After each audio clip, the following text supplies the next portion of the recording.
During a Category 4 hurricane, my daughter-in-law took the whole family to safety and left me behind in a dark house with the animals. My son just stood there and watched, and her mother personally shut off the main breaker. I didn't call a soul. The next morning, they had 53 missed calls, and for the first time, they were the ones begging. My name is Martha. At 70, I've learned one thing: you have to take care of a house in the Pacific Northwest, but you can't let it own you. When the warnings for Hurricane Yannick started flashing on my phone, a Category 4 heading straight for our coastal town, I knew the drill. Mandatory evacuations for the low-lying areas. My house was a whirlwind of activity, but not because of me. My daughter-in-law, Brooke, was directing my son, Travis, like he was a hired mover. They were packing suitcases as if they were moving to Europe, not just spending 2 nights in a hotel inland. "Travis, grab the silverware in case looters show up," Brooke yelled from the kitchen. I stood by the window watching the neighbors board up their windows. I had already packed bags for my 2 dogs and my old cat. But when the last SUV was loaded, Brooke stopped.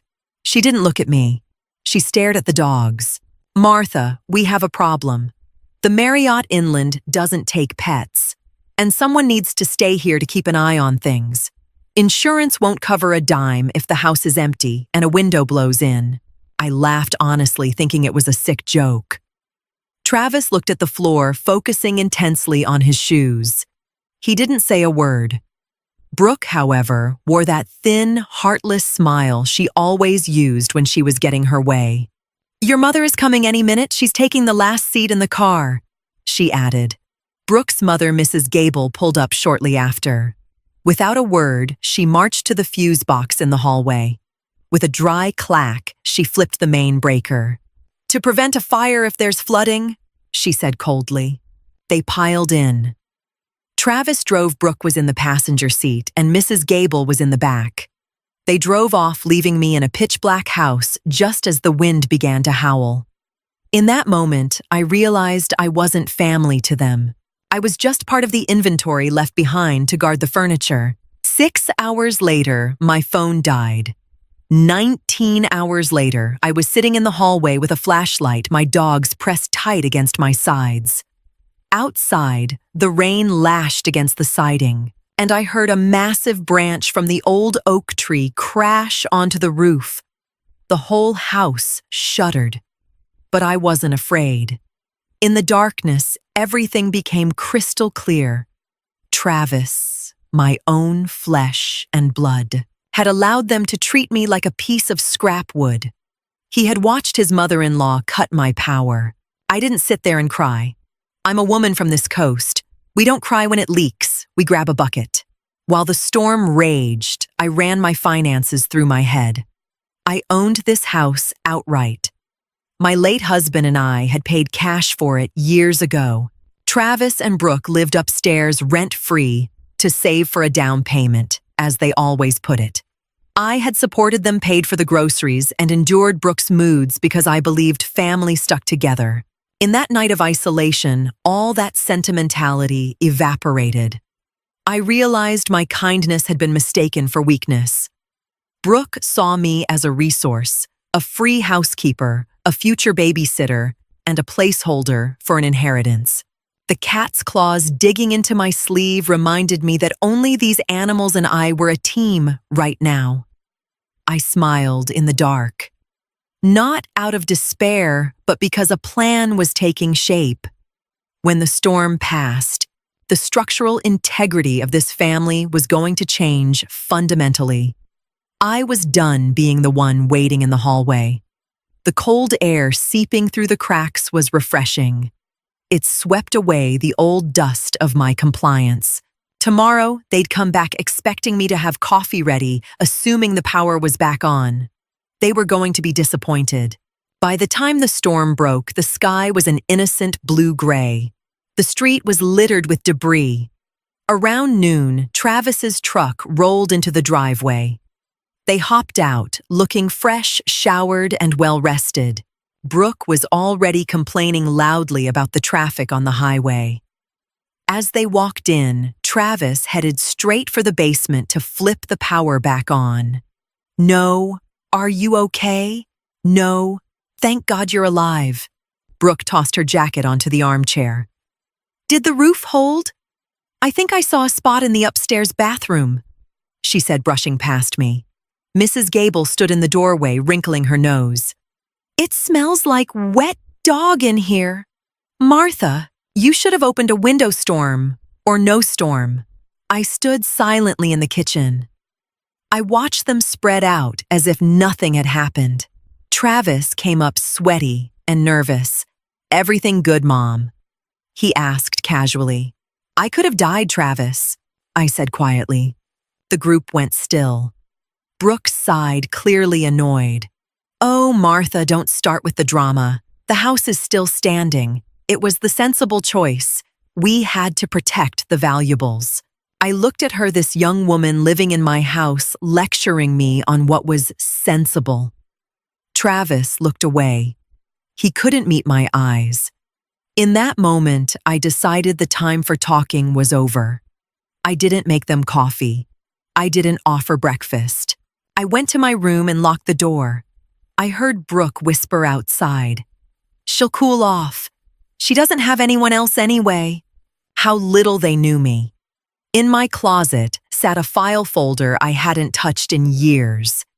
It held the documentation for the property and the monthly expenses. I pulled out a pen and started doing the math. The era of free living was officially over. The next morning, they were all at the breakfast table, my table. I walked in, but not to sit down. I laid 3 envelopes on the table.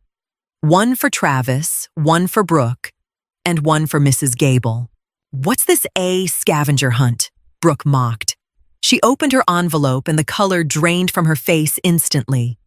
It was a breakdown of the utility costs for the last 3 years that they had never paid, along with a formal notice terminating their rent-free stay in the upstairs suite. You can't kick us out. We're family, Travis stammered, horrified. I remained calm. Starting next month, the upstairs will be rented out at market value. If you want to stay, you sign this lease. If not, you have 30 days. Brooke laughed hysterically. And who's going to enforce that you? I looked her dead in the eye. I've already ordered smart locks for the interior doors. My living area downstairs is now private. Mrs. Gable, your visit ends tonight at 6 p.m. Since you were so worried about short circuits, I've already deactivated the outlets in the guest room. Mrs. Gable gasped. This is outrageous after everything we do for you. I cut her off immediately. What have you done? You shut off my power while a Category 4 hurricane was bearing down on my home. You weren't protecting me. You were disposing of me. I turned to Travis. You have a choice. Either you're a tenant here and you follow the rules or you find your own place. But being my son doesn't exempt you from the responsibilities of being a man. I didn't wait for an answer. I grabbed the dog's leashes and went for a walk. When I got back, Mrs. Gable's car was gone. The house was unusually quiet. Brooke was upstairs on the phone, likely looking for allies. But in this house, there was only one voice that mattered now, mine. The storm had shown me that a house is only a home if the people in it respect you. The following week, the atmosphere turned icy. Brooke tried the passive-aggressive route. She left trash in the hallway and forgot to lock the front door. I didn't scream. Instead, I moved the trash right in front of her bedroom door and replaced the front door lock with a digital keypad system. From then on, they only had access via a code that I could change at any time. Travis found me in the garden. Mom, this is childish. We're saving for a house. If we pay rent now, it'll take another 10 years. I continued pruning the roses without looking at him. Travis, you aren't saving for a house. You spend $1,500 a month on car leases and vacations while I pay the property taxes and the heating bill. That's over. I'm done subsidizing your luxury lifestyle with my Social Security while you treat me like garbage in an emergency. He tried the pity card. But Brooke is so stressed. I set the shears down. Then she should reduce her stress by finding an apartment she can actually afford. This house is my retirement, not a free hotel for the ungrateful. I handed him a list of house rules. No guests after 10 p.m. rotating chores for the shared entryway, and a contribution toward maintenance costs. Brooke refused to sign the lease. She claimed I couldn't legally force her. I calmly explained that it wasn't about a lawsuit. I was simply having an electrician put the upstairs on a separate meter. If they didn't pay, the utility company would shut them off directly. It wasn't a legal trick. It was just basic infrastructure. When she realized the electrician was already scheduled, her tone shifted from mockery to pure rage. But rage doesn't pay the bills. Word of my cruelty spread fast through our small town. Mrs. Gable had been busy. I got crooked looks at the grocery store. A neighbor even stopped me. "Martha, is this necessary? Travis is your only son. You don't just throw out your own flesh and blood." I smiled kindly at her. "Did you know they locked me in and cut the power during the hurricane while they went to a luxury hotel? Would you do that to your flesh and blood?" The neighbor went silent and looked at the ground, embarrassed. Truth is a powerful tool against rumors.